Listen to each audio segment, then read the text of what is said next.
Assalamualaikum warahmatullahi wabarakatuh. Perkenalkan, kami dari kelompok 4 PPL SDN 2 Sumber yang beranggotakan saya Dani Romdani, Saya Dede Siti Dingrum, Saya Delusi Ades, saya Dina Solika. saya Dina Kurniasi. Selamat menyaksikan.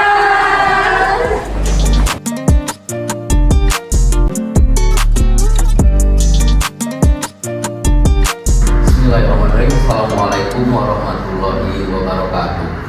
Kami dari kelompok 4 akan mempresentasikan hasil diskusi yang telah kami lakukan pada kesempatan kali ini terkait dengan kasus Bu Sinta, yang dimana Bu Sinta adalah seorang guru dan memiliki beberapa kendala dalam saat proses pembelajaran. Di sini yang digunakan adalah dengan metode Kisbon, di mana agar permasalahan lebih jelas dan dapat diperinci dari yang pertama sampai dengan yang terakhir. Sebelumnya di sini kami ada 5 orang dalam satu kelompok kami. Yang pertama saya sendiri dan Romdani, yang di sebelah sini ada Delusi, Regina, Dede, dan Dina. Selanjutnya dipersilakan kepada saya untuk mempresentasikan hasil diskusi. Baik, sebelum kita menganalisis bagaimana masalahnya, langkah pertama kita mengenai dulu apa permasalahan yang dialami dalam kasus Bu Sinta. Pada awalnya Bu Sinta itu mengajar selama 10 tahun. Dia menggunakan metode mengajar ceramah, presentasi dengan PowerPoint, dengan materi yang sangat detail, kemudian latihan kisi-kisi ujian. Sehingga nanti di hasilnya siswa ketika melaksanakan ujian dia mendapatkan nilai yang sangat memuaskan. Tetapi ketika Bu Sinta mengajar di 11 IPS 2, kegiatan yang selama 10 tahun Bu Sinta ajarkan itu tidak maksimal, tidak menghasilkan hasil yang sesuai dengan apa yang dia harapkan. Berimbas bahwasanya siswa 11 IPS 2 itu mereka merasa sangat pasif, kemudian mengantuk dan tidak memahami materi yang disampaikan oleh Bu Sinta. Selang beberapa minggu, Bu Sinta melakukan metode berbasis proyek, yang mana siswa 11 IPS 2 itu diperintahkan untuk menulis kisi-kisi dari sebuah video. Namun, ketika Bu Sinta secara acak memilih siswa untuk maju mempresentasikan hasil proyeknya, beberapa siswa sangat kaget dan tidak siap dan tidak bisa mempresentasikan hasil dari proyek tersebut. Itulah yang menjadi masalah kebingungan Bu Sinta. Apa yang harus Bu Sinta lakukan? Selanjutnya akan dilanjutkan oleh rekan saya. Selanjutnya berdasarkan dari analisis kasus yang telah dilakukan oleh rekan saya sebelumnya, di sini kami membuat diagram Kisbon yang terdiri dari 4 akar masalah dari permasalahan kelas 11 IPS 2 yang pasif dan tidak termotivasi. Ada 4, yaitu yang pertama dari faktor dulunya, yang mana metode mengajarnya itu masih didominasi oleh ceramah dan juga presentasi. Kemudian pendekatan yang lebih kepada teacher center, sehingga muridnya ini hanya sebagai penerima informasi saja. Kemudian ekspektasi yang terlalu tinggi pada hasil ujian, sehingga dari hal tersebut menyebabkan kurangnya pada proses pembelajaran yang dilakukan di dalam kelas. Kemudian ada strategi partisipasi yang digunakan itu terlalu memaksa dan membentuk secara acak, sehingga membuat suasana kelas itu menjadi tegang.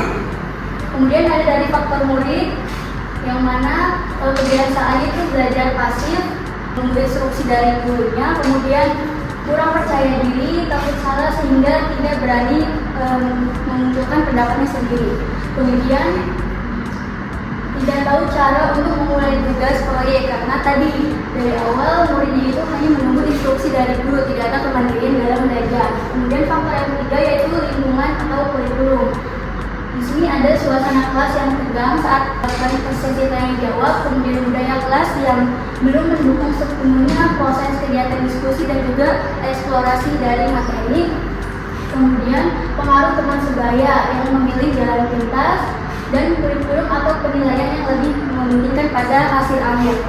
Kemudian faktor yang keempat yaitu faktor materi atau metode, yang mana materinya itu terlalu padat dan disampaikannya secara monoton atau hanya dalam metode ceramah dan presentasi. Kemudian penyajian materinya itu kurang kontekstual dan kurang menarik. Lalu tugas dan proyeknya itu kurang terstruktur dan kurang dengan instruksi yang jelas. Kemudian minim aktivitas yang melibatkan murid secara aktif. Selanjutnya akan dijelaskan oleh rekan saya. Baik, dari kasus sebelumnya dan juga untuk analisis kasus tentang musibah yang sudah dibuatkan untuk 4 akar permasalahan dalam Fiskun, kami akan kaitkan dan koneksikan dengan para ahli atau koneksi teoritis. Jadi di sini ada 4, yaitu ada fakta masalahnya, terus juga ada kaitan dari teori belajar, terus ada konsep kuncinya, dan juga ada alternatif dari strategi awal seperti apa. Yang pertama itu adalah fakta masalahnya, murid bingung saat tugas analisis.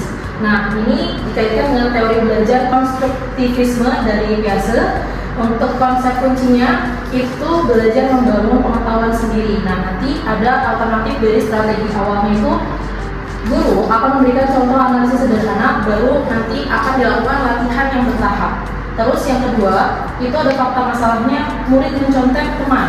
Ini kaitan teori belajarnya dengan konstruktivisme juga sosial dari Vygotsky. Untuk konsep kuncinya ada scaffolding, di mana alternatif dari strategi awal ini mendampingi langkah terus juga kerja kelompok kecil.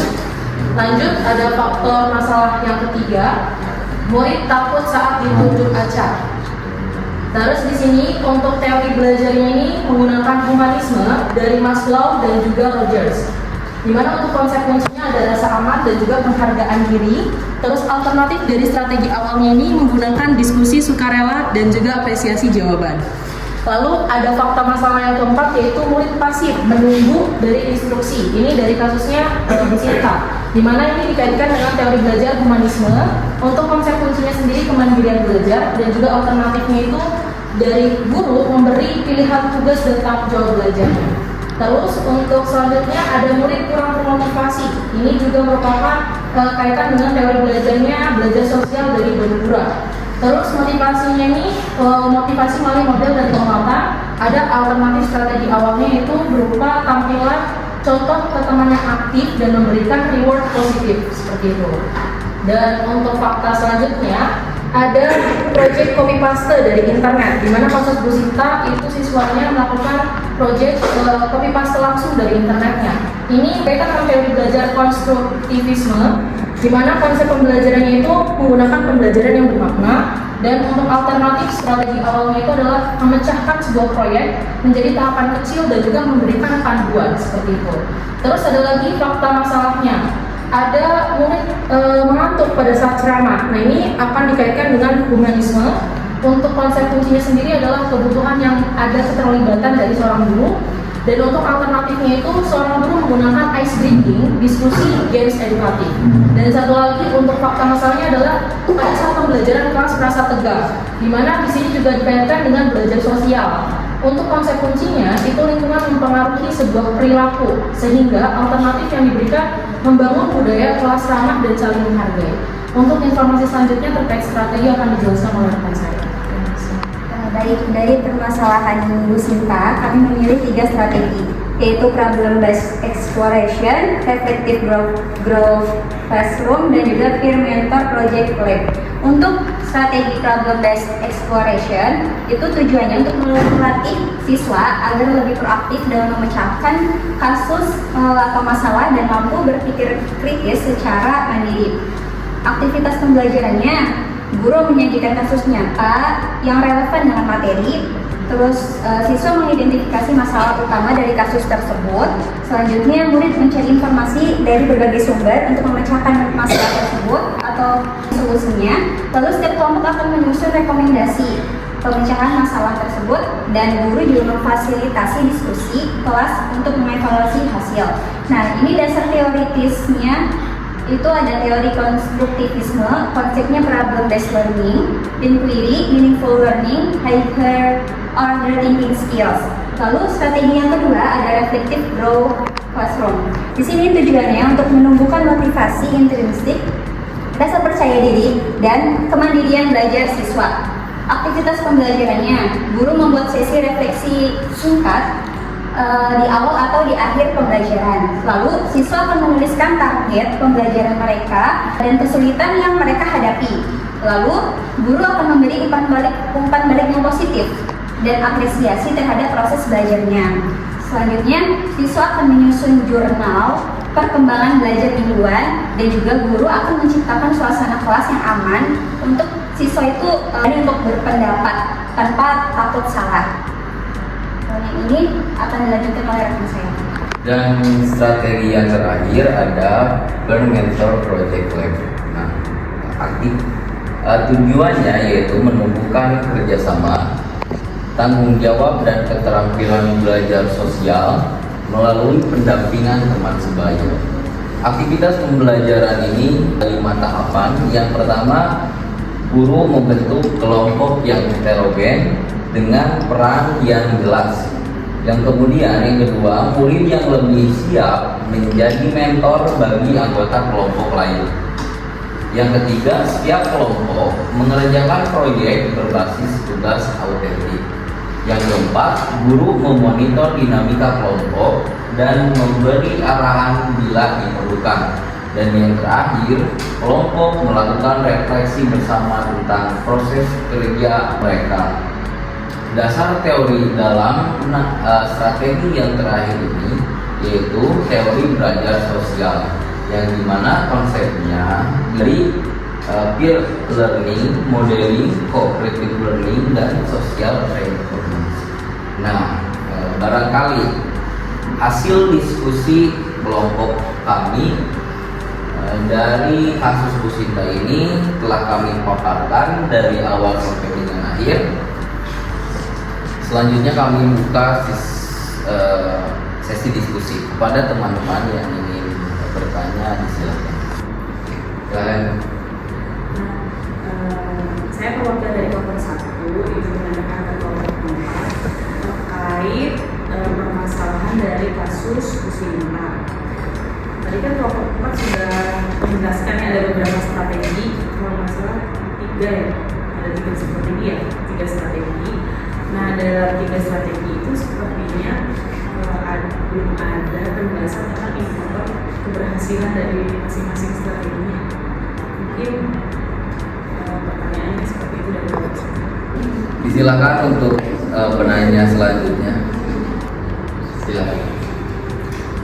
Ya, baik, terima kasih untuk kelompok 4 yang sudah memaparkan presentasinya dengan sangat baik. Saya perwakilan dari kelompok 3 ingin bertanya. Tadi kan sudah dijelaskan bagaimana strategi menghadapi permasalahan di kelas Bu Sinta. Dari strategi-strategi yang kalian paparkan, menurut kalian ada tidak tantangan dari strategi tersebut? Nah, kalau misalnya ada tantangannya, kira-kira bagaimana solusi untuk menghadapi tantangan tersebut? Terima kasih. Kami akan mencoba menjawab pertanyaan dari kelompok 1. Baik, dari pertanyaannya, dari 3 strategi itu apa indikator keberhasilannya? Nah, untuk yang strategi problem based exploration, itu indikator keberhasilannya siswa mampu memahami masalah yang diberikan dan siswa juga tidak bingung arah. Lalu siswa juga akan aktif bertanya dan berdiskusi. Lalu siswa juga akan secara mandiri untuk mencari informasi dari berbagai sumbernya, tidak hanya menunggu instruksi dari guru. Lalu siswa akan menghasilkan solusi dan juga mengembangkan berpikir kritisnya dengan jawaban dia sendiri. Lalu siswa akan mampu menjelaskan hasil pemikirannya. Nah, dari strategi ini akan membuat kelas jadi hidup, banyak diskusi, dan juga jawaban siswa akan beragam, tapi tetap masuk akal gitu. Kalau yang untuk strategi reflective growth classroom, itu indikator keberhasilannya siswa akan mampu menyebutkan apa yang sudah dipelajari, siswa akan menyadari kesalahan atau kesulitan mereka sendiri, siswa akan menunjukkan usaha untuk memperbaiki diri, dan siswa akan lebih percaya diri dan tidak takut untuk salah, serta ada perkembangan dari waktu ke waktu. Misalnya refleksinya semakin dalam dari waktu ke waktu. Nah, dari strategi ini, dari yang siswa itu akan mulai bilang, saya belum paham bagian ini. Nah, saya mau mencoba lagi nanti gitu. Artinya siswa itu sudah sadar akan proses belajarnya. Lalu yang strategi yang ketiga ada peer mentor project lab. Di sini indikator keberhasilannya siswa aktif bekerja sama dalam kelompok, siswa akan saling membantu, dan juga adanya tutor sebaya yang berjalan. Semua siswa juga akan terlibat, bukan hanya satu atau dua orang saja. Lalu siswa juga akan mampu untuk menyelesaikan proyeknya. Dan juga siswa akan mampu mempresentasikan hasil kerja kelompok itu. Nah, strategi ini akan adanya interaksi dari siswa ngajarin temennya, dan itu juga tidak hanya mengandalkan guru untuk menjelaskannya. Begitu kurang lebihnya.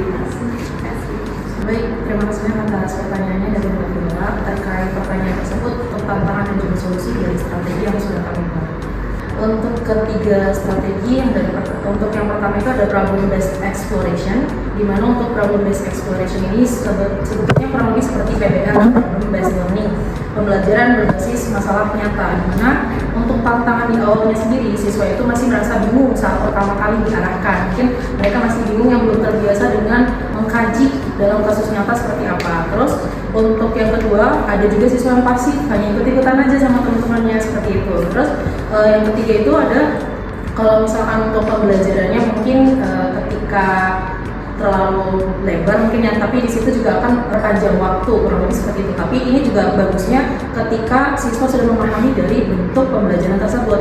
Nah, solusinya sendiri itu kalau misalkan ada siswa yang merasa masih ikut-ikutan sama teman-temannya, dari pihak guru itu memberikan contoh secara langsung dan memberikan penyelesaian dari sebuah masalahnya. Ada modeling dari gurunya seperti itu. Terus juga ada langkah-langkah seperti apa ketika ada siswa yang masih merasa bingung terkait bentuk pembelajaran problem exploration tersebut, seperti itu. Lalu untuk yang kedua ada reflective growth classroom atau kelas yang menekankan pada refleksi. Biasanya kan anak-anak kalau misalkan diarahkan terhadap model tersebut masih bingung dan masih merasa malu untuk memberikan refleksi seperti itu kan. Kebanyakan dari siswa itu tantangannya. Lalu untuk solusi yang diberikan dari seorang guru itu biasanya mencairkan suasana dengan pertanyaan-pertanyaan sederhana. Misalkan seperti ini, apa yang kamu pelajari hari ini, terus bagaimana perasaannya, terus mungkin bisa menanyakan satu persatu dari hasil kesimpulan tersebut supaya siswa bisa memberikan refleksinya masing-masing seperti itu. Tapi tetap tidak menekankan supaya siswa itu merasa tersudutkan seperti itu. Tapi kita pembawaannya juga harus lebih santai dan memberikan media seperti gambar emoji atau hal yang lainnya, kurang seperti itu. Terus yang ketiga ada peer mentor project lab. Ini mungkin kita juga sering mendengar adanya tutor teman sebaya seperti itu. Nah, ini sangat membantu seorang guru ketika adanya siswa yang lebih unggul dalam pembelajaran. Itu biasanya kan guru meminta bantuan kepada siswa tersebut. Tapi tantangannya ada juga siswa yang merasa dirinya itu lebih dibandingkan teman-teman yang lain. Ada perasaan sombong atau seperti itu kurang lebihnya. Nah, dari tantangan tersebut biasanya siswa yang pintar itu lebih mendominasi sehingga siswa-siswa yang lain itu jadi lebih pasif. Nah, tantangan dari seorang guru, solusinya itu adalah memberikan peran yang jelas kepada siswanya supaya siswa itu tidak merasa intimidasi atau merasa yang satunya menonjol, yang satunya pasif, kurang lebih seperti itu. Terus di sini juga ada kalau misalkan semua siswa itu kan bukan tidak mungkin, tetapi ada aja yang merasa kayak malu atau canggung untuk mengajarkan temannya. Nah, jadi dari seorang gurunya itu tetap mengawasi dan memberikan bimbingan terhadap siswa tersebut. Kurang lebihnya seperti itu. Sekian dari kelompok kami. Terima kasih banyak atas pertanyaan. Baik teman-teman, kesimpulan dari hasil analisis kami yaitu permasalahan kelas 11 IPS 2 bukan semata karena murid yang malas, tetapi karena adanya ketidaksesuaian metode pembelajaran dengan kebutuhan murid pada saat ini. Oleh karena itu, Bu Sinta perlu beralih dari pembelajaran yang berpusat pada guru menuju pembelajaran yang berpusat pada murid agar murid menjadi aktif, mandiri, kritis, percaya diri, dan termotivasi untuk belajar. Demikian hasil dari presentasi kami saat ini. Semoga dapat menambah pemahaman mengenai pentingnya kita sebagai calon guru untuk memilih metode mana yang sesuai untuk kita aplikasikan kepada murid kita. Sekian kelompok kami undur diri. Wassalamualaikum warahmatullahi wabarakatuh.